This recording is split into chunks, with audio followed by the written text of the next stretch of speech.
Oh, and then you kept a visitor. Yeah. Well, you know in your heart that you've had the badge in the past, right? How are you doing? Good. Okay. Your name is Anne May. Okay. Okay, 17. Excellent. Good afternoon, everyone. Fantastic to see a full room. Even as our colleague Anne May said, it's, we start very promptly, and even starting very promptly, we still have a full room. I expect we'll have a couple more people coming in. But thank you for joining. I think many of you are familiar with what we have as our innovation conversations with our colleagues, Bernardo and Benjamin and Simona and their full team. We have our colleagues who are working on innovation in Amman, really come together to think and talk and really to build momentum and excitement around the work that we're doing as UNDP as part of the UN on innovation. So this is one of those conversations. We've had a number of other speakers in the past. I'll tell you who they were, just in case you missed them. Then you can go find, I think all of these are recorded, if I'm not mistaken, right? So we had Duncan Green, who is Oxfam's chief economist. We've had Maya Shanker, the former head of the White House Social Science and Behavior team. We've had Jeff Mulligan from the CEO at Nesta and several others. And today we are very delighted to have joined this conversation Anne May Cheng. I hope you've all seen her CV, but it's a very dynamic CV. As I was looking at it, it's really a fantastic combination of from the private sector transitioning into the public sector, a lot of work also with boards and different ways of thinking about these issues that we're discussing today around innovation. I think you've also looked at some of the issues around women in technology, which is also something on the gender side that's quite near and dear to our hearts. So really excited about the insights that you'll be bringing to the work that we're doing. I just also like to flag, I think these conversations come at a very relevant time. So we know that the world is changing at the global development landscape. We know that the UN is changing. We have a lot of issues around reform and doing work differently, whether it's in a crisis context. We have the 2030 agenda, which is very much underlying this principle of leaving no one behind and really getting to communities, really working with governments, really working with civil society, really working with private sector. And I think innovation is a way that brings all of this together very squarely. We've seen interesting innovation work, for example, around persons with disabilities, with gender, and crisis contexts, and so forth.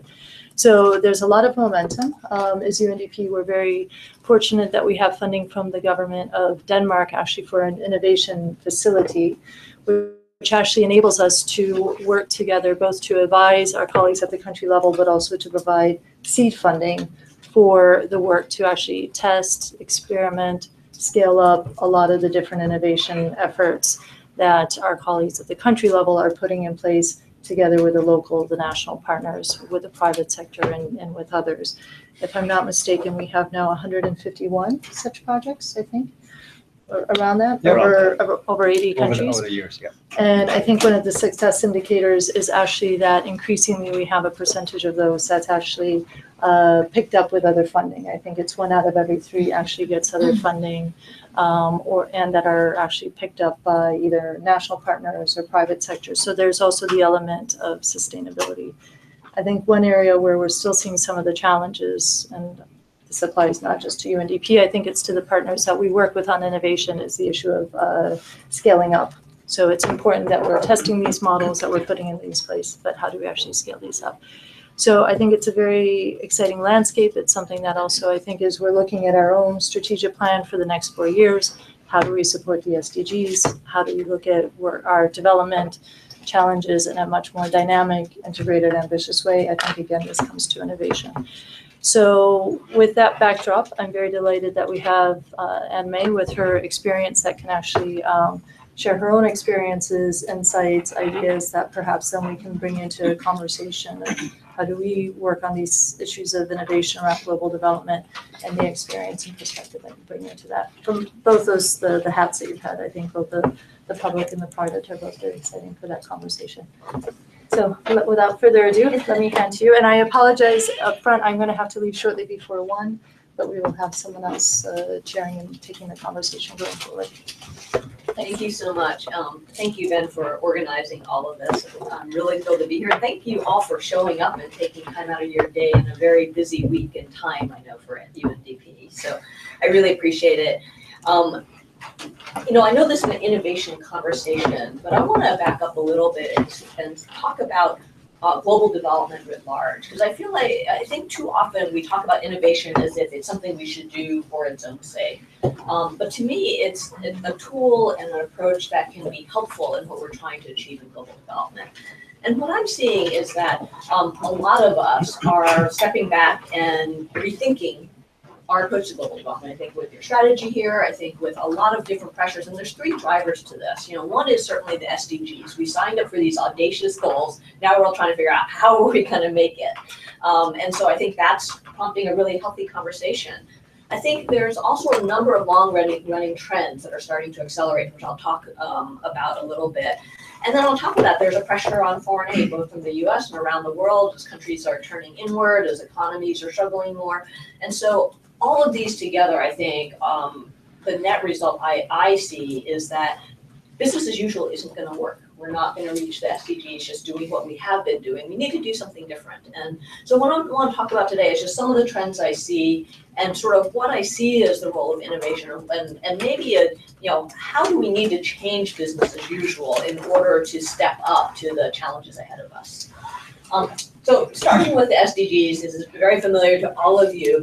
The estimates are that we need $2 to $3 trillion more a year in order to meet the SDGs. And so there's a huge gap. These are really ambitious. Again, we're not going to get there through business as usual. And to close that gap, we need to figure out how to both leverage more financing, but also how do we get better, more effective, more cost-effective results that help bridge the gap, because we're not going to close that gap alone just by financing. We need better solutions. So let's talk about sort of what the broader trends are. As you all know, the last 20 years or so, global poverty has been cut in half. But if you break that down, 3/4 of that drop was in China. And if you look in Africa, it's actually the absolute number of people in poverty is actually slightly greater. And the number of people, the people who are living in poverty are increasingly concentrating in fragile states. What this tells me is basically the problems are getting tougher, right? We've solved some of the easier problems, easier people to lift out of poverty in China and so forth. We've addressed poverty very significantly in more stable states. Now we're dealing with more fragile states, more complicated issues. And I see the advent of automation, artificial intelligence. We've talked about that a lot in the US and in developed countries. And I think we're just starting to think about the implications in developing countries, where I see almost an existential threat, where the traditional path out of poverty for low-income countries has been to industrialize, have people move off the farms into factories or call centers and be able to move up that chain of economic growth. But with those first-tier jobs largely moving in the direction of automation and being replaced by artificial intelligence, what is going to be the path out of poverty for both individuals and countries writ large? So if I look at these trends, and there's a lot more than this that are accelerating, one of the themes that comes to my mind is there's a lot of uncertainty when you're working in fragile states, when you're working with technology that's really transforming the nature of work. There's a lot of uncertainty. And so in a world of uncertainty, I think we need to think of how we intervene in a very different way. We can't take static interventions. And so if you think of the traditional way we've done development, it has been to get a lot of smart people in a room in a building like this, do a lot of research, put together a grand master plan of, a proposal, maybe it's a 3 to 5 year program, and then we execute on that program. I think that static approach to global development doesn't work in this dynamic environment. It certainly doesn't scale over time, but I think it also isn't sufficient to solve the kinds of problems we're dealing with. If you look at the kind of progress we've made over the last 20 years, we have made slow but steady progress in things like getting more people access to clean water, access to electricity, access to sanitation, and so forth. But if we think about what's possible with innovation, during the same time, mobile phones skyrocketed in these same populations. We often say it's like very slow to do development, but it is possible. And I think when we see the adoption of innovations like this, we see we can be on a different trajectory. We're on exponential growth rather than a slow linear growth path. And that's really what I think we should be aiming for, is how do we find solutions that really can scale in a similar way, in an exponential way, rather than through incremental programs that are deployed bit by bit over time. So, of course, I want to talk about three different approaches that I think are worth considering in this new world. The first, of course, is innovation. And innovation, I think, is one of the most overused buzzwords in, not only global development, but in every industry these days. Everyone's talking about innovation. We have innovation units, we have innovation people, we have innovation mission statements, and so forth, because it's sort of the sexy thing to do. But at the end of the day, when we look at innovation and global development, there have been lots of great ideas, lots of great pilots, but very little has actually reached significant impact at significant scale. And I think that's a reality that we need to take a hard look at. And one of the reasons for this is I think that, and I love this Edison quote, and I replace genius with innovation, that I think innovation is 1% inspiration, which is the invention or that idea, the sort of flashy idea that has potential, that's thinking outside the box. But it's 99% perspiration. It's the long, hard slog, the blood, sweat, and tears that it takes to get a great idea, to building the organization, setting the policy, building the business model, like testing and iterating and improving all the aspects of the intervention to actually get to a solution that can have the characteristics we talked about earlier. And so I think it's really important. We focused, I think, in global development too much on that inspiration part because it's fun and it's sexy and it makes great press releases. And the other part isn't fun and sexy, but it is a long, hard work that I think we need to figure out how to do more of and invest more in if we want to see the kind of results we're looking for. And so, to sum up sort of the difference in what this looks like, the traditional way we think of doing development is, the big bang, right? We make a big investment, we make a big plan, and then we deliver it. And there's a ton of risk in that plan. Risk both in terms of whether it'll work at all, but also risk in terms of the environment around us having changed in the meantime, and risk in terms of with any plan, there's potential to do much, much better. I've seen the best, products, the best services in any domain, you can always do better. And when you just take one static big bang approach, you only get as good as you got in your initial design. And you're not set up to adapt to changing circumstances, whether that's changing circumstances on the ground or changing technologies that are coming forth or otherwise. And so the innovation approach, in my mind, is a continual process of testing, de-risking, learning, and iterating, right? That you, instead of building up all your risk in one big bang, you take little bets and you learn from each of those and you continue to refine, you continue to improve, and you ultimately move your way up to getting to a much, much better solution. And so one of the things I'm working on now post-USAID is a book called Lean Impact that's based on a book called Lean Startup that's a New York Times bestseller that talks about how innovation works in Silicon Valley. And it's really about this core of the build, measure, learn cycle of how do we continue to learn and iterate, and that's the sort of perspiration part of innovation.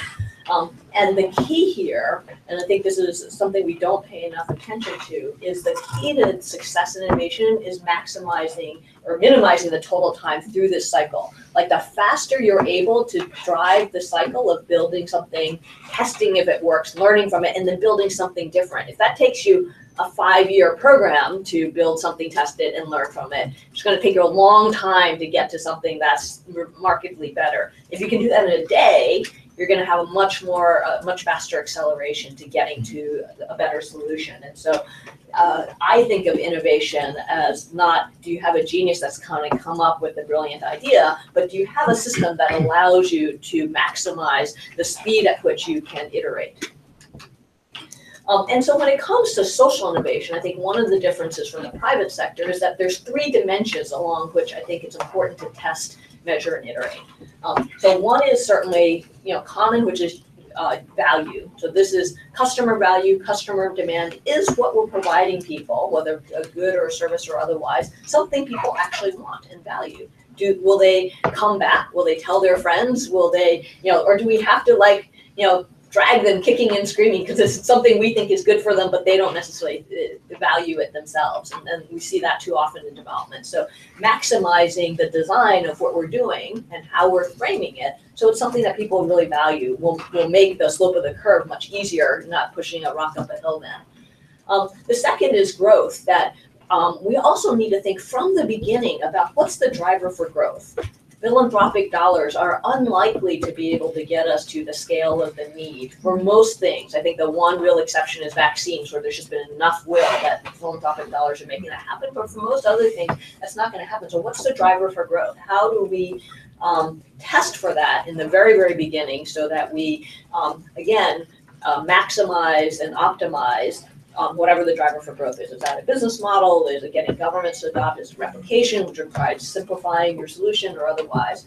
And finally, of course, is impact. Ultimately, you can have something that people want that gets all over, it has a fast growth trajectory, but maybe it doesn't have the social impact you want. So we also need to think about maximizing the social impact and making sure the design reaches as much impact as possible. And so the idea of, to me, the process of innovation, the core of the process of innovation is along all three of these dimensions, testing, measuring, iterating as quickly as possible to learn, and optimizing on all of them so that you have at the unit level, so for each person or each, whoever your target is, that you have you have an optimal intervention that then will have the driver so that you can scale in that optimal, in that exponential path.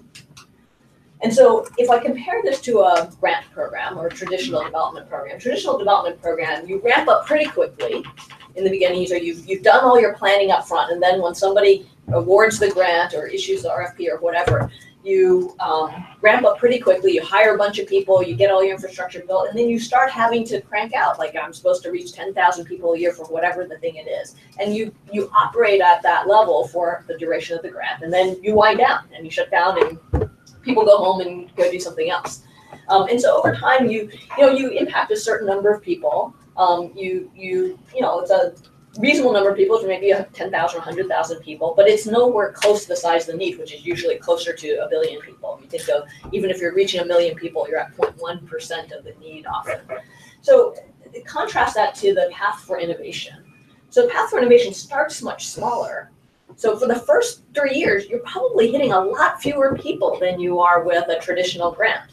You don't ramp up that quick because if you're serving 10,000 people, it's actually really hard to completely change course, and it's really hard to experiment because you're spending a lot of time servicing all these people. So you stay at a size that's as small as possible to allow you to experiment and test and figure out the unit economics of what you're doing. And then you have the basis to drive and accelerate growth over time. So the curve for innovation looks very different. In the first few years, it may look much smaller, but in the latter years, it should accelerate. And the intent here is, like, we often talk about scale in global development as the absolute number of people we've reached. I mean, how many of you have heard of, we've scaled to 1 million people, we've scaled to 5 million people? We think of that as scale. But in Silicon Valley, people have heard about the hockey stick, right?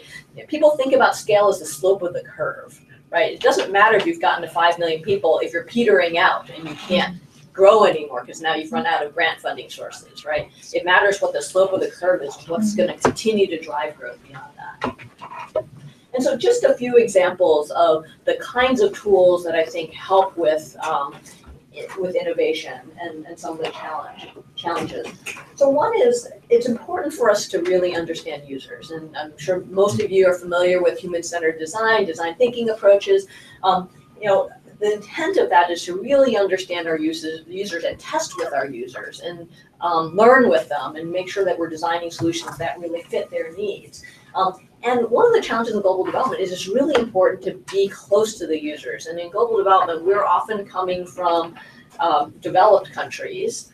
Maybe we're living in the country, but we just come from very different cultures than the people we're trying to serve. And so there's a real bridge there to cross. And so one of the things that helps is getting as close as possible, like actually being located in country, including people from that culture who understand the nuances in the team, in addition to taking the design thinking approach. It often doesn't work to kind of parachute in for 2 weeks. We're doing our little design thinking workshop, and then we're gonna come back to New York City or somewhere else. And so really getting to know users at an intimate level, past the sort of cultural differences and assumptions that we may have based on our own experiences is important.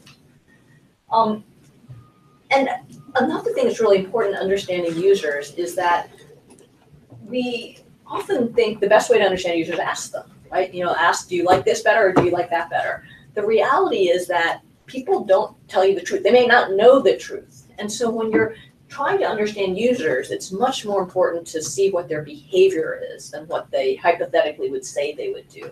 And so this example is from an organization called Next Leaf, who was trying to tackle an issue where in India, there were, in a particular area of India, only about 10% of people were using these cook stoves that they had. I forget if they were given them or they bought them or whatever. Only about 10% of people were using these cook stoves. And they were trying to figure out why that was, and asking people, they couldn't really understand it. So they installed these sensors that detected when people were using the cook stoves. And so what they found was that with the sensor data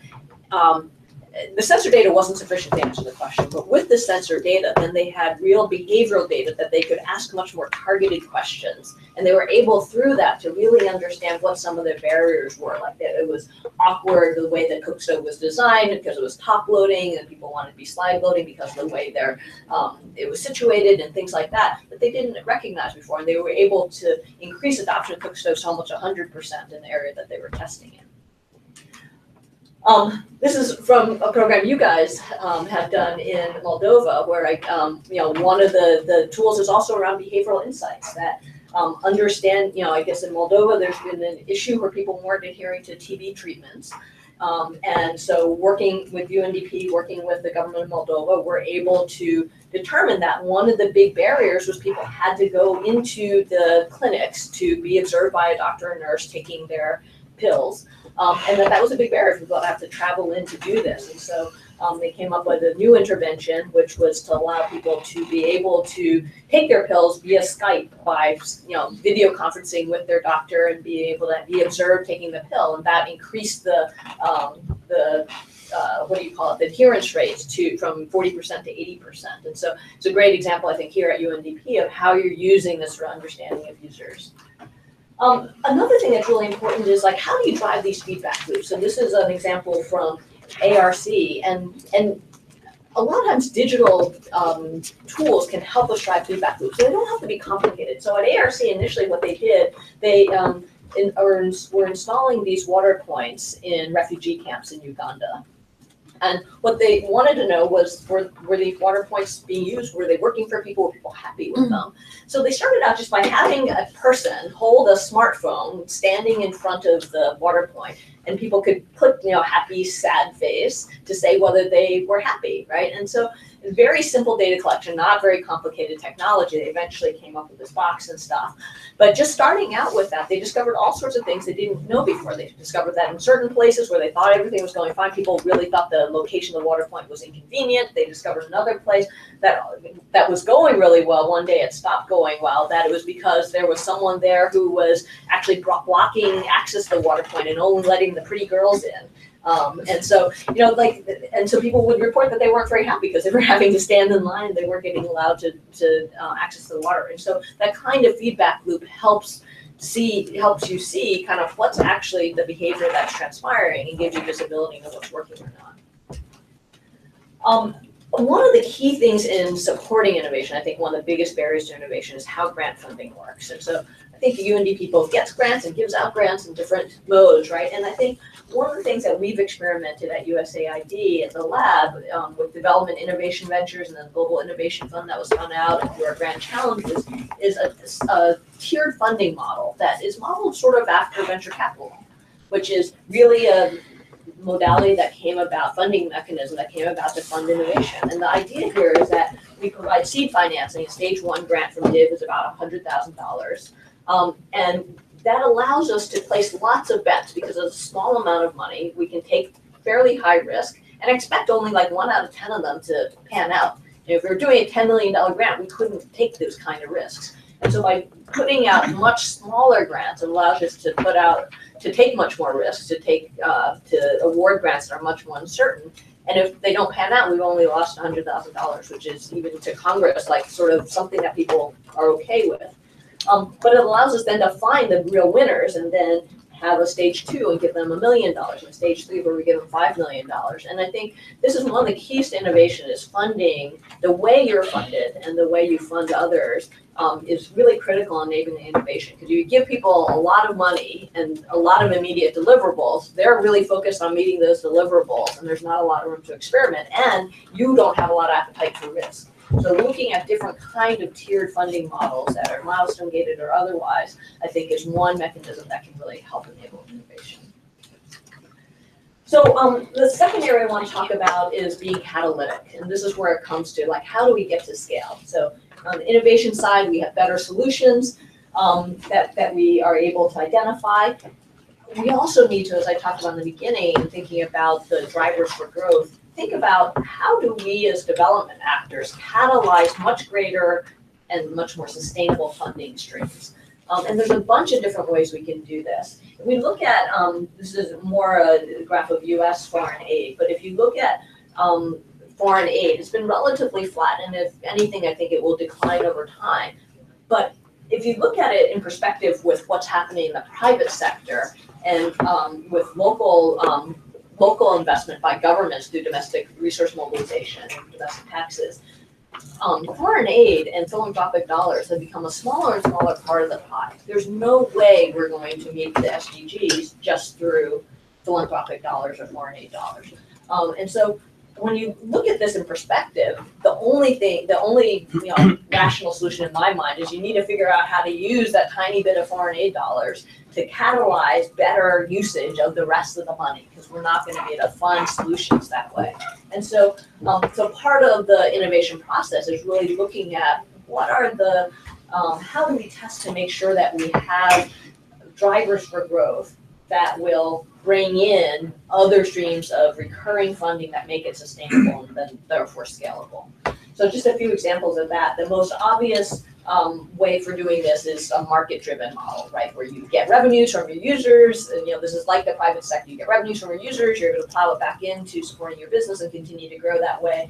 One great example is off-grid electric and many of the other sort of household pay-as-you-go solar companies that are finding ways to get electricity to people who are living off the grid through a pay-as-you-go model, through using mobile money that allows them to pay off their solar system over time. We funded off-grid with a $100,000 grant from DIV initially, then $1 million grant, then a $5 million grant. But off that $6 million or so, they've now been able to bring in over $100 million in private debt and equity, and have developed a sustainable business model. Sort of some variations on the theme. A company called BioLite is cross-subsidizing their development of cook stoves. So they actually sell camp stoves in the US to yuppies. And with the money that they're able to make off that and the engineering skills that they brought into the company for that, they design cook stoves for developing countries. And so they'll be able to leverage not only the financing, but that talent to create these cook stoves. And from an employee standpoint, it's a great retention thing, because people who work there really love being able to do something that they feel like is making people's lives better and not just yuppies having a better camping experience. Another model is licensing. When we come up with a better solution. So in this example, this came from the Grand Challenges Saving Lives at Birth. The ODON device is a device for assisted birth that's safer than forceps. And it was actually invented by an Argentinian car mechanic who submitted this to the Saving Lives at Birth Grand Challenge. But he certainly wasn't in a position to scale and distribute this himself. And so he was able to sell a license to Becton Dickinson, which is a big medical device company, who is now doing medical trials and distribution and so forth, and looking at how to get this out to developing countries. So I think the theme is we don't have to do it all ourselves. Shared value is certainly another approach. This is where we work with private sector companies, that's similar to whether like Walmart or Starbucks, who are then able to source from local smallholder farmers to in their value chain, but that it requires investment from development actors in the beginning to set those things up, to train the farmers, to set up the value chains and so forth, but then is sustainable through the private sector. Another option is commoditization, and I would say in this category is also replication. You don't have to do it all yourself. So PATH, in looking at the cost of water filters, I think this is in Southeast Asia, found that water filters to create clean water were really expensive. And one of the reasons is that everybody had their custom design and you had to buy the filter that went with a specific water filter that you bought. And so they created a low cost standard that was commoditized, and they got low cost producers to be able to produce these commodity parts and dramatically reduce the cost of water filters. They're not in the water filter business. They've been now able to get out of that. But I think it's the same thing with replication, that if you're able to simplify something and make it as cheap and easy to replicate as possible, then, it's like with something like microfinance, then a lot of other players can do it. And again, our role in the development sector is to catalyze those kinds of solutions. And then on the government side, I talked about a bunch of private sector solutions. I think there's a lot of paths to scale, particularly in education and healthcare, where the government is the right path to scale, and sometimes the combination. But in this example, UNICEF in Zambia did a study and found that by providing these mama kits that were worth about $4 worth of goods to mothers if they gave birth in a clinic, it was a sort of incentive for them to come to the clinic to give birth. They were able to significantly increase the number of women who would give birth in clinics. And so as a result of this, after doing an RCT, the government of Zambia instituted this as part of their policy, as part of their healthcare network. And so now, the local government is taking ownership. There's a company called Watsi, started out in Silicon Valley as a crowdfunding platform to have people in rich countries be able to fund healthcare interventions, healthcare surgeries for people in developing countries. And as a result, they ended up building a lot of technology to streamline the process of paying the hospitals and connecting folks and so forth. And now they've taken it a step further with now setting up, they found that, they discovered that something like 50% of the costs for healthcare were actually being wasted through corruption, through extra bureaucracy and so forth. And so they believe they can squeeze out that 50% of the system and offer health insurance to people for 78 cents a month to individuals in Zambia, and they're working with the government of, not Zambia, of Uganda, and they're working with the government of Uganda to actually adopt the, to look at if they can integrate this into a national healthcare system.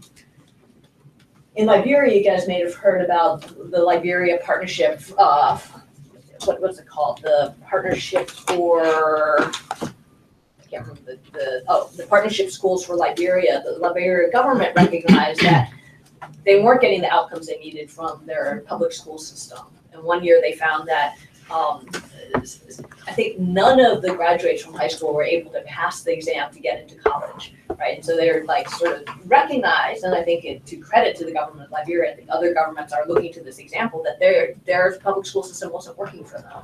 And so they did something that I think was very brave, which is go out and say, hey, can any of you guys do better? It's $50 a student a year that we're able to pay. Can someone do better? And so I think 8 different providers came in, both nonprofits and for-profits. One of them is Bridge Academy.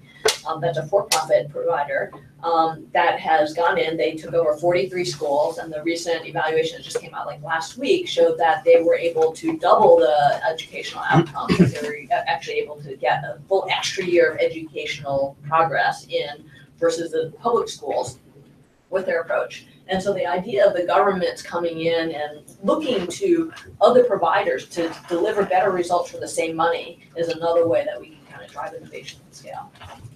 So what I want to end on is one last example, which is also from UNDP, which is that all of this is good. We should continue to innovate. We should continue to catalyze different paths for growth. But ultimately, and I think you guys are, one of the forefronts on this, is we need to help local governments figure out how to do this themselves. We can't always do it for them. And so I think UNDP did a great job working with with the Georgian government to set up this innovative service lab. I think you had a lot to do with this. And so, this now gave me the capacity for the government of Georgia to do these kinds of things we're just talking about themselves, which is ultimately where we want to get to.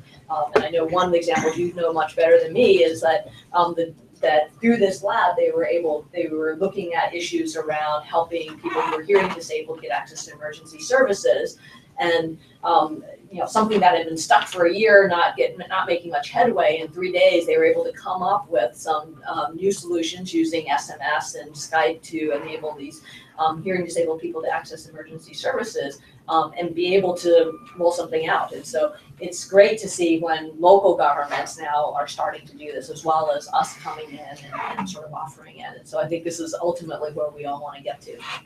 And so with that, I'm gonna kind of end, and I certainly don't have all the answers, but what I hope I've done is just toss out some provocative thoughts to say, I think we really need to rethink business as usual. We need to rethink the traditional mode of running development programs as they are, and really think about how we can be more innovative to find better solutions before we scale, and then also find business models that can catalyze much more sustainable and much more scalable growth over time, and then ultimately find ways to have local governments own these things. So thank you very much, and we'd love to have a discussion with all of you. Thank you. Thanks so much.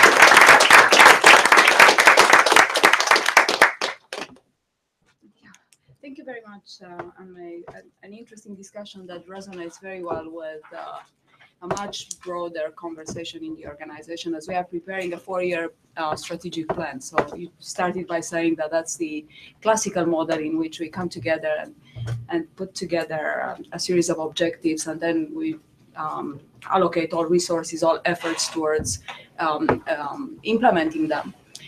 Sometimes forgetting that it's extremely important that we understand our users and that we understand behaviors, and then we tailor what we offer to that. So that is ongoing right now, and colleagues here leading the innovation work are trying to put the right language, drawing on all the good examples that you mentioned here, and pushing the organization to change a little bit from inside. The main problem that the organization has is that it operates within an environment of all sorts of other types of constraints. So be it the financing model, the decisions made by the governing board, the member states. So we need to change, and we aim to change while we are still dealing with a series of things that cannot be changed that easily. So that's something that I think all colleagues here would share. But indeed, the trend is to have a different approach in everything that we are doing. Again, realizing that ultimately it's with the beneficiaries to decide whether we are relevant or not, and with our counterparts at the very local level to engage and again define what we want to do based on what they actually need. I think one important topic of discussion right now in the organization is, have we reached the maturity to analyze some of the impact that we've created through those projects? Are we on the right track in terms of feeling confident on scaling up some of those solutions? The reality is that while the economic response is very quick, you increase taxes and then the next day you can see the impact on the social response. Things are different. So we adopt, a social protection system that would require a full generation to see, how well it works. The same applies to other organizations around UNDP, and I'm very happy to see that it's not only a UNDP audience here. So we are mindful of the fact that we channel resources that are not ours, that we address needs that sometimes we do not necessarily understand profoundly, that we operate again under constraints, that we carry enormous responsibility, and that we still need to accept change and adopt change and work with, in different ways. So that's practically the environment in which we are right now. So just to mention very quickly, you have here colleagues from various units of the organization. You have the innovation team, you've already met Bernardo and Benjamin and colleagues. But you also have colleagues working in policy in the organization, working on data management, working on knowledge management more broadly, working in management of services in the organization. So it's a very, very interesting audience here. So I think I'll stop here and I invite colleagues to ask questions. If I can just say one thing, thank you for your comments. I think that one of the big challenges in global development is that we work in a very complicated ecosystem. Everybody has different stakeholders that they have to answer to, including I learned at USAID. I thought I was moving up the food chain only to find out that Congress actually dictates a lot of what we do.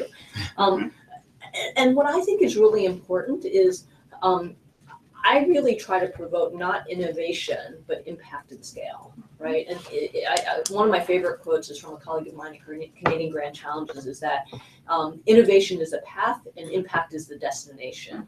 We're not doing innovation for innovation's sake. What we want to educate the other stakeholders is let's agree that we want to achieve more impact and more scale. And let's set that as a sort of benchmark, not are you innovating, but are you achieving more impact and more scale? And that becomes the right sort of framing to be able to then think about how do we do that? And innovation becomes a tool to help you do that. Sure, and just my last point is that because you mentioned how technology helped us, how high the adoption of what technology had to offer has been over the last years, pointing to the to mobile phones. Indeed, mobile phones helped us in many ways to lift people out of poverty, and we still rely on what this technology has to offer in most of the interventions. But we do not see the same type of progress in other areas, like technology in the energy sector, technology in other sectors. So we do have these type of challenges as well. Understanding how can we replicate that into other areas. Anyway, I'll stop here and I'll invite colleagues to have questions. Shall we collect some questions? However you'd like to do it. Let's collect 3, and if you have a question, could you just state your name and the organization you're with? That'd be great. Are there any questions in the room? I got one. Bernardo has one. I'll take you last. Sure. Here. Hi, Milia Laks from UNICEF Innovation. Thanks, Anne. That was a great overview. Just as maybe kind of a follow-up on what you said, we talked about also like how the structures of our organizations are actually kind of hindering the scalability or the exponential growth that we should be achieving. What are your thoughts in terms of how should the setup of our organizations look like in the future in terms of actually pushing this forward in a much more effective way? Yeah, thanks very much, Anne-May. Anne-May was very inspirational, as usual. Thanks for coming. My question is to do with measurement. You showed us a graph on how the returns on investment on innovation are bound to take longer than other type of traditional approach, right? So you look at 10 years down the line. I remember being in USAID, you showed us the shelves full of wonderful products, and you were telling us how it takes maybe 10 years to get to a point where some of these things make sense. We are very much, as an organization, we're very much obsessed with impact, actually. And measurement is one way we can go about that. We have to measure the impact, we have to show impact. So what recommendation do you have in terms of proving value for the sort of short-term approach that's quite traditional to innovation, try to see what works, 1,000 flower bloomings. How do you keep the energy up if the measurement, if we're under the gun in terms of showing impact in the relatively short term? We don't have the luxury of saying 10 years. So what's the best argument? We do have indicators for that, but it's always a struggle, I think, to prove meaning and value. Hi, I'm Ian from UNICEF. So my question is a bit about how you translate ideas from one location to another, because if you're using human-centered design, you often find people are innovating and they're creating different solutions in different contexts because they're very tailored to that context. And one of the things one of the challenges is how do you find out what's good in that can be shared with others, and what's the path for dissemination of that knowledge, when often people prefer to do the innovation than necessarily to look and see if the problem's been solved before and they can learn from someone else. So any thoughts you have on that, including the role that institutions like USAID and the UN can play in helping that dissemination of that knowledge between two different Would you like to respond to those three and then we collect some more? That sounds great. These are all great questions. I don't know that I have the answer to any of them, but I'm happy to share some thoughts. On setting up organizations for innovation, I think that there's no one right answer to that. I think it really depends on the stage of the organization. When an organization is sort of in the earlier phases of adopting innovation, I think it really helps to have an innovation team that can build sort of a critical mass and sort of create a different type of culture and have support for each other and so forth. To be able to start, but then over time, as innovation becomes more infused in the rest of the organization, like when I was at Google, we didn't have an innovation team, like everybody was doing innovation, right? And so I think there's a path from having a separate team, which makes a lot of sense when you're starting, to over time having that diffuse throughout the entire organization. And there are stages in between. So at the lab, the way we were set up was we actually had an innovation team, which was the lab. And we had a sort of what we called like a sales and support team. It was our agency engagement team, that their specific role was to work with the rest of the agency and get them to adopt the different types of tools and approaches that we were working on, and ultimately to get people in those, whether they're different missions or different pillar bureaus at USAID, to get them to have their own innovation people.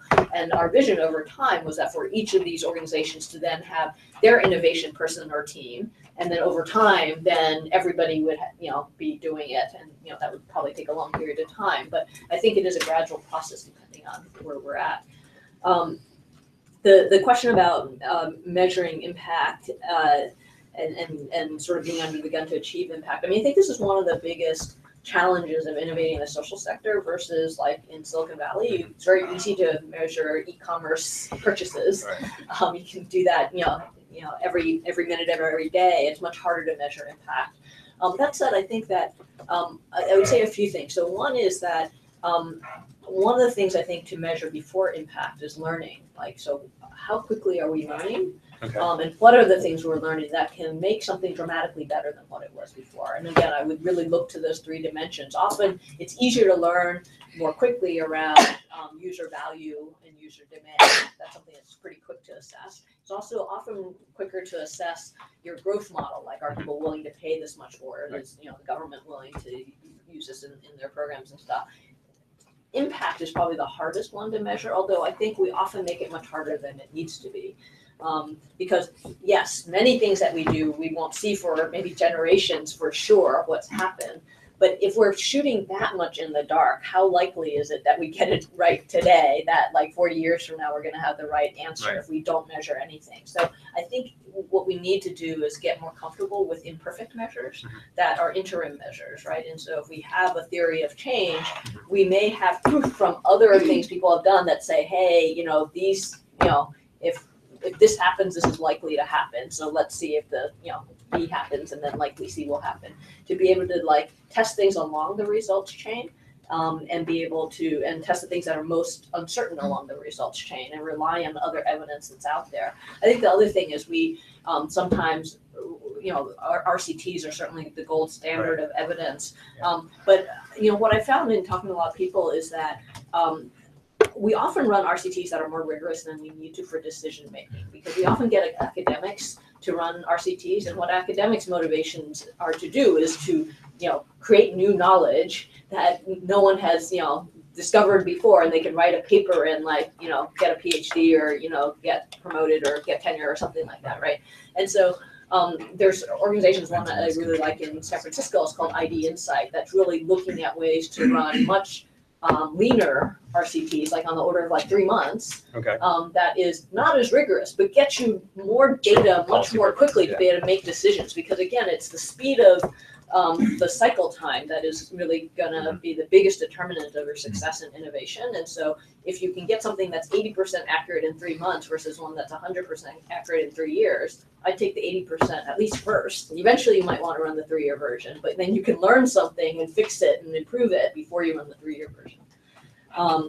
And then the other question was about just sort of replication. One of the things that has baffled me coming into the global development sphere about 6 years ago is I thought, like, I came from the private sector. It's like we're hyper competitive because we're all trying to make more money, right? I thought in the development sector it would be like, oh, let's all work together, right? Because we're all trying to solve the same problems.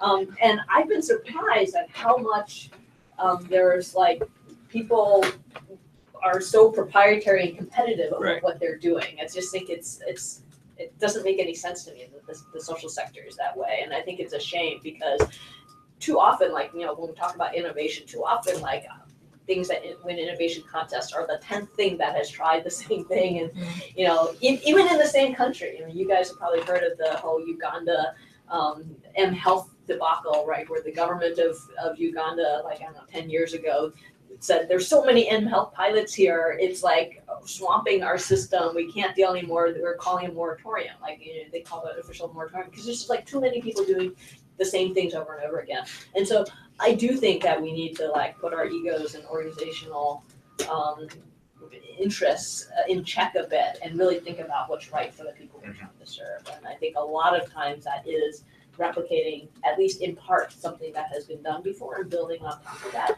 And, I think that, those of us who, have worked a lot on the ground in different countries, like, I think we recognize that the realities are very different in terms of cultures and so forth. And we absolutely need to, understand how the dynamics play out in different cultures. But it's usually like the 20%, not the 80% that needs to be different. It's not like you have to redesign the whole thing. There are things that you need to tweak in each context.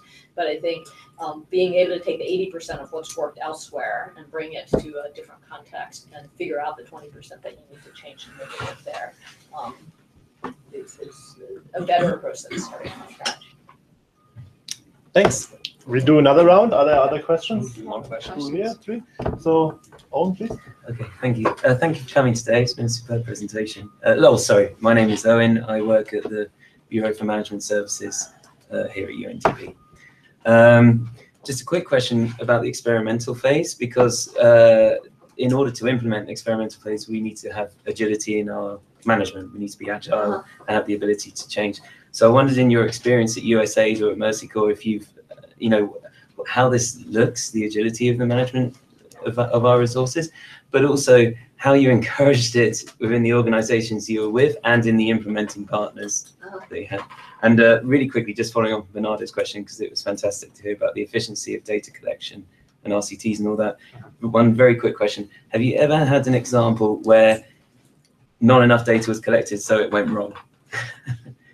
Because people were using efficient ways to collect the data and all that stuff. Yeah, I'm just out of curiosity because I've never heard one, so which could go against the academic ideas. Thank you. Steve? Yeah, I'm Steve Glavinsky from UNDP, and it's a question about I've been tracking this for about 10 years. I still haven't found it. It's intellectual property, the constraints of the intellectual property regimes to innovation, and particularly innovation across groups. I've put knowledge sharing networks together for UNDP since 2000, and my disruptive technology was the mail group, and it worked really well. And they're great for knowledge sharing and experience sharing and examples. But when we try to use them for innovation, because horizontally, rather than vertical innovation, you talk about being in Google, right? But if you can get more people working on a problem across organizations as a profession, the innovation, I'm sure the ability or the possibilities of innovation really go up. But I've yet to find, the intellectual property regimes don't allow. There's individual ownership and corporate ownership. And there's nothing that awards groups. And I wonder if there's any latest thinking on that would open up intellectual property regimes to group innovation so that people wouldn't be so territorial and proprietary. And they would be willing to particularly just what you talked about. Maybe if we had a way to award a group for creation and innovation, it would be easier to do. And the third one, please. I'm Camilo Telchon, Better Than Cash Alliance. Oh. I had a question regarding human-centered design and like having a consumer-centric approach. In my experience, one of the things that I've seen before the World Bank was that when you structure projects, with human-centered design or a consumer-centric approach, it's great, but at the same time, you risk, falling into kind of like the pilot that looks great, you have really cool insights, they develop lots of Post-it notes and come up with really cool behavioral insights that they can use for design.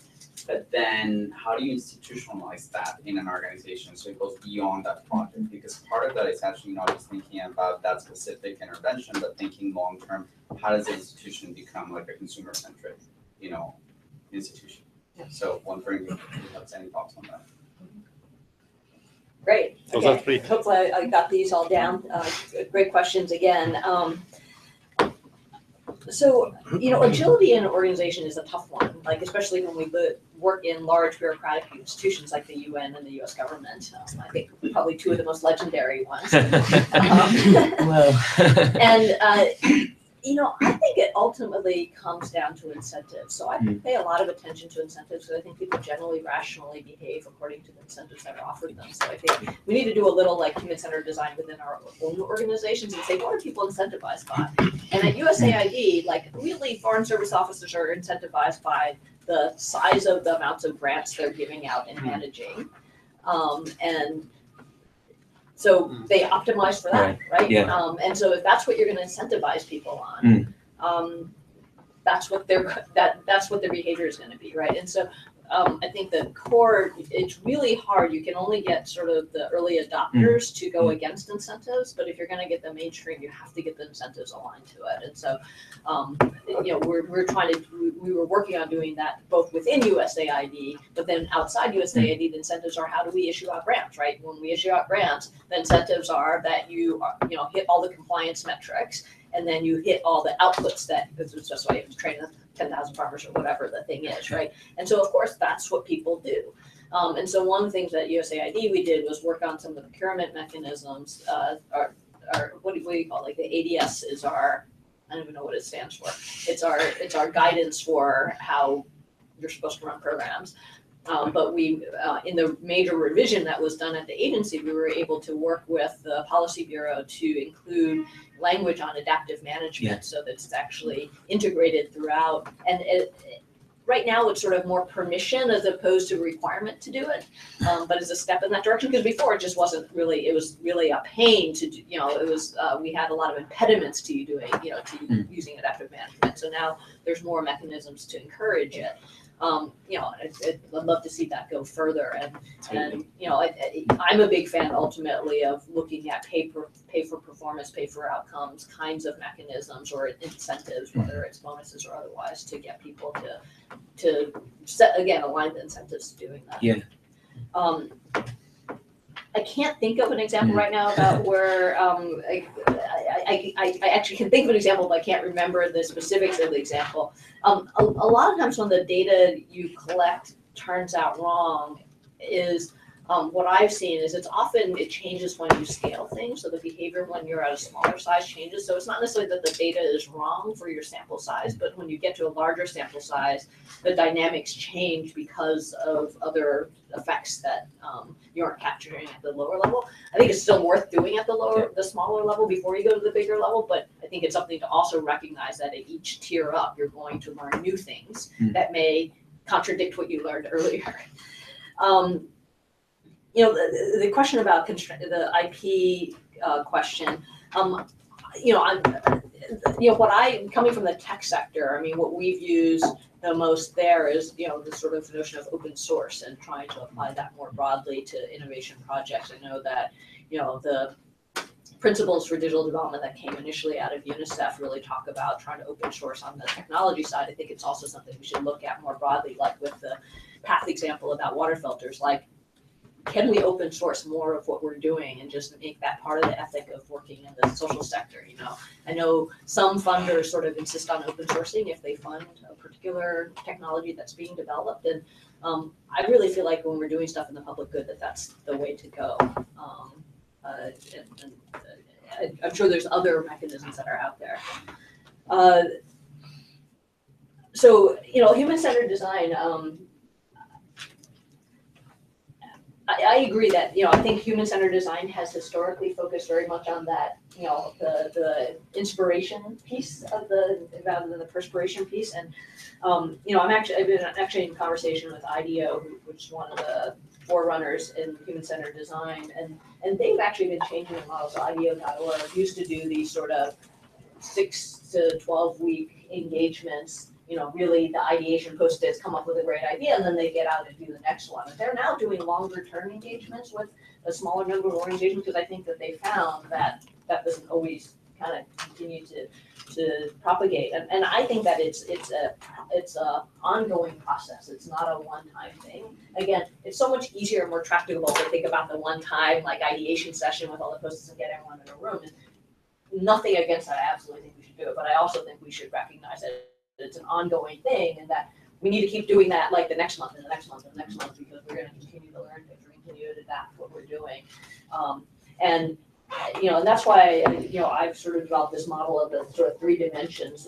You know, human-centered design typically focuses on the user value piece of it, but if we also think about having to be equally as thoughtful about how we're going to drive growth and how we're going to achieve impact, and optimizing along those dimensions also, I think it also forces you to think a little bit more about the holistic solution rather than just the initial cool idea. It's 1:33. We'll take another round of 3 questions, and then I'll close. Most of you never bring lunch to our brown bag lunches. I really invite you to do so. We have, how many more questions do we have in the room? I just want to make a comment, so I'll do it after. Okay, we have Sarah, Mariam, and good. Just as a very quick comment on this, for us, what we've learned is the lesson you outlined, human-centered design, and that we focus much more on asking tough questions to our project teams. So our internal, you know, sales and support team focuses much more on questions and supporting then teams with tools to generate answers. What do you know about the users you design for? But also, what are the assumptions of your current approach, and how can you test them, and how do you know if you're on the right track? You need to iterate. So in other words, we take tools from different toolboxes, human-centered design. The behavior observation, it's a bit different in human-centered design. It looks more on actual statements of users, but particularly the evidence-based approach of testing in parallel different approaches, which is lacking in human-centered design. But in summary, we see it's much more about the tough questions you ask, and like keeping tools alive that add value than going with one school of thought that offers a specific toolbox. All right, so we have 3 questions. Can you keep it short since we're running over time? And if you have to leave, please do so. We won't take it badly. Yes, thanks so much. I'm Connie Upsi. I'm working on the whole UN reform agenda, so we're actually looking to incentivize bringing the system back together. Quick question on the scalability of things. One of in your examples is always very clear that each, you know, innovative solution that came up need a very specific problem. There's a very specific, pretty contained issue that you can address. That works very well in services, and the examples you have are very well in services. You know, of course, when you deal with governance issues, implementing human rights norms, like that's, you know, defining a very clear solution, like problem like that is very difficult. Which means then, in how far is scalability, what you were arguing, possible in all spheres of your development work? So do you think there is limitations to scalability? Would you say that's maybe already possible in some areas more than others? Mm-hmm. Mariam? Hi, thank you so much. I'm from the Service Lab in Georgia. My question is more on the design side of the project. We are still in a situation where we have these 3 or 5 year proposal calls and so on. So how do you, in that sort of traditional framework, design a project that allows for experimentation? Do you sort of set aside some funds for innovation separately, or do you try to mainstream it in every direction? How to deal with that, basically? Just a quick comment, and I think it comes to complement the question that was raised over there. So the UN system, the development side of the UN system operates on demand. So demands define what we offer, and demands also generate financing flows coming to the organization. If there is an increasing demand for the approaches, I would doubt that the government would come to an organization that doesn't look very innovative itself. So it's extremely important for us to look into what innovation means for development on both sides, what exactly the organization needs to change internally to look like a natural partner to governments on, transformative solutions for themselves. That's something where we struggle. So how can you make coexist, systems that are not necessarily very far forward looking internally in terms of practices and models and set of skills, if you wish, with what the governments need and expect from, because we are the main actors in development. If we don't do it well, no one is going to do it. That's just the reality. And if the world doesn't look necessarily very well today, we might have some, issues we are responsible for. So so how do we generate more demand? So if demand is growing, then, we will be forced to change and to somehow live up to the challenge to deliver. So generating that change that is profoundly cultural, it's something where we should be partnering. Private sector should help us generate that demand. So it's not something that we can do alone. So just picture the whole thing into a world in which the demand needs to come our way for us to be forced to change internally and to deliver what is expected. Just a comment, sorry. Yeah, I had a question about innovation more from the impact side. I work on the justice side in UNDP, and we have this large debate about SGBV. We do a lot of support in a lot of countries to try to decrease sexual and gender-based violence. We train tens of thousands of police officers or MOIs, and then but at the end of the day, do we know that we're actually decreasing SGB? No, we don't know that. We know that we've done X amount of trainings and we can do small behavioural surveys. I just wondered if you had any kind of examples of impact of innovation and impact monitoring that was around, something around like that or similar to that. And then I had another question, about just as you're coming from both a private and a public background, about that chart that you had about the very linear ODA and foreign aid, and then obviously the scope of possibility with with private engagement, because we are seeing, as Simona said, so much focus on private engagement now on social goods. I mean, insofar as the SDGs, but also because companies recognise that having a stable economy in a certain country will allow them to expand their business. So it's both approaches, both goals. So how can the UN be a better partner? I mean, what's the perception from the private sector about the kind of obstacles we need to overcome? Great questions again. I'll try my best to answer these quickly as I can. So I think just to take your two questions about the human rights and gender-based violence, I think that certainly there are things that the traditional innovation approaches are able to, more easily map to, like, creating an e-commerce site, and there's a spectrum. I would say that I've yet to find a problem where they can't be helpful, but the speed at which you can measure impact is different depending on what you are. So Eric Ries, in his new book, that's a follow-up to Lean Startup, talks about, like, with GE, like, they're building jet engines. You can't, test the jet engine by, hacking something together one day and, iterating the next day. You still need to build the jet engine at the end of the day, right? But there are ways to build a jet engine with fewer bells and whistles and so forth. And so, I would love actually to sit down with you guys if you have some time after and talk about the specific instances, because I think if you get down to specifics about what's the program that you're trying to implement, and I think the question is not, okay, maybe you can't in a day figure out whether it has the impact that you want, but like what's the smallest increment that you can get at least some sense that's not imperfect that will help guide you in sort of what you do and determine what to invest in or not. And it's hard to talk about in the abstract, but I'd love to hear maybe examples offline from both of you of the kinds of things you're doing and maybe brainstorm a little bit about what that might look like. And I think the question on scalability is like for things like human rights and so forth, like to me, it's like, what's the ongoing funding stream for these kinds of things, right? Like, is it grant funding that you're gonna run a program and then it's gonna go away and it's gonna be done and you have to go do it somewhere else? Or is there a way to get some ongoing funding stream for it, right? And that, again, it requires being creative about, is it something that government, local governments will fund? Is it something that, there's some, way to, engage people to somehow create a business model. Like it depends on what it is you're trying to do, but looking for some ongoing funding stream, because at the end of the day, if you have an intervention that you have no idea if it's gonna work, and you have a limited time to do it, and then your funding's gonna go away, your ability to make impact is really minimal, right? And so it's like, again, we're not trying to get to perfection, so let's not let perfect be the enemy of the good, but like looking at ways to get closer to getting some data and some level of ongoing sustainability. So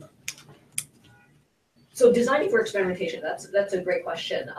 So there's lots of ways to do it. I mean, the USAID is 99% tied up in these 5-year programs, and the thing that I'm a big advocate for is like creating like an innovation window. So so if you're supposed to reach 10,000 people a year, can you say, let's carve out 5%, and so we'll reach 500 less farmers a year.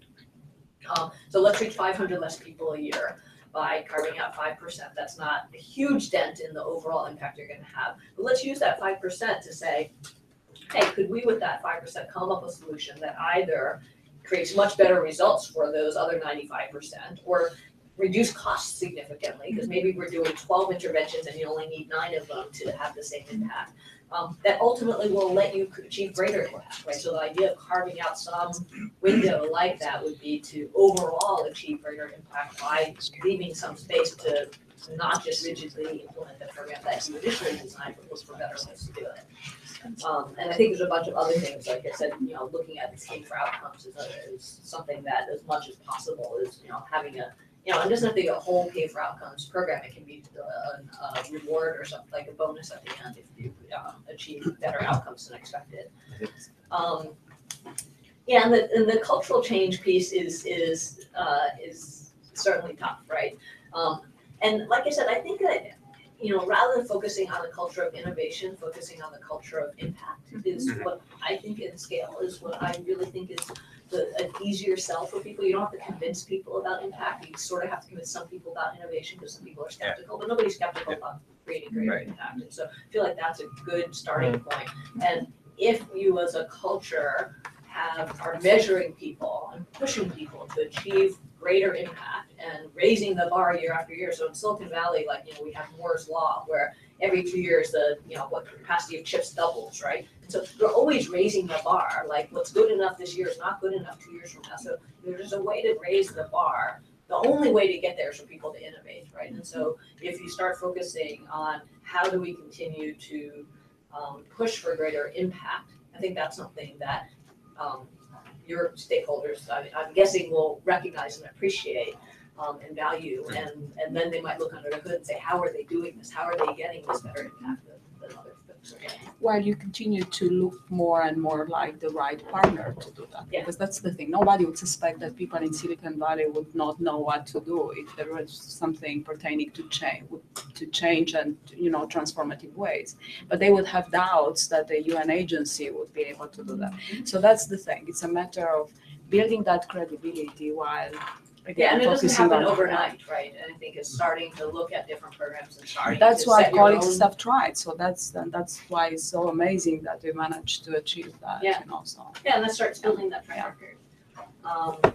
And then in terms of being a better partner to private sector, I'll just end with this. So I moved back to San Francisco in January after the end of the Obama administration, and it was really interesting because with the new administration coming in, all the global development players are in this panic because they're like, government funding could be cut, what's going to happen to us? And so what I found in Silicon Valley is that every week there's at least 2 different global development organizations that are coming out to Silicon Valley, trying to figure out how to partner with Silicon Valley, how to like fundraise from Silicon Valley or whatever. Like everybody's like all of a sudden very intrigued by Silicon Valley. I mean, it was happening before, but I think even more so this year.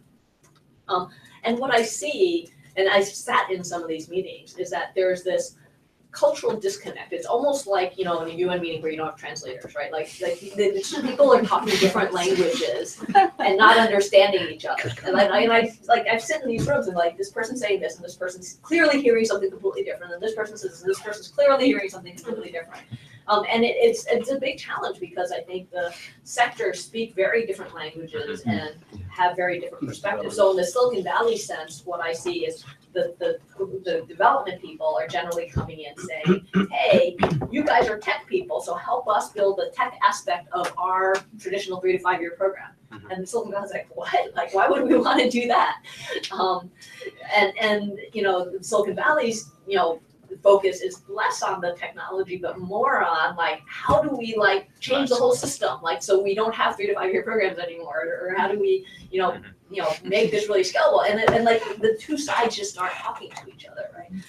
And so I think finding, and this is one of the reasons I've tried to spend time in all the different sectors, is I think learning how to translate between what each of the sectors is saying. There's not a lot of people who really understand all of them. And so finding more people at UNDP who come from the private sector who can speak that language and vice versa, I think is really helpful. And then really taking the time, just like understanding your users through human-centered design, like taking the time to really understand what's the motivation of private sector rather than trying to fit them into what your need is, understanding what their need is and looking at how there might be a match.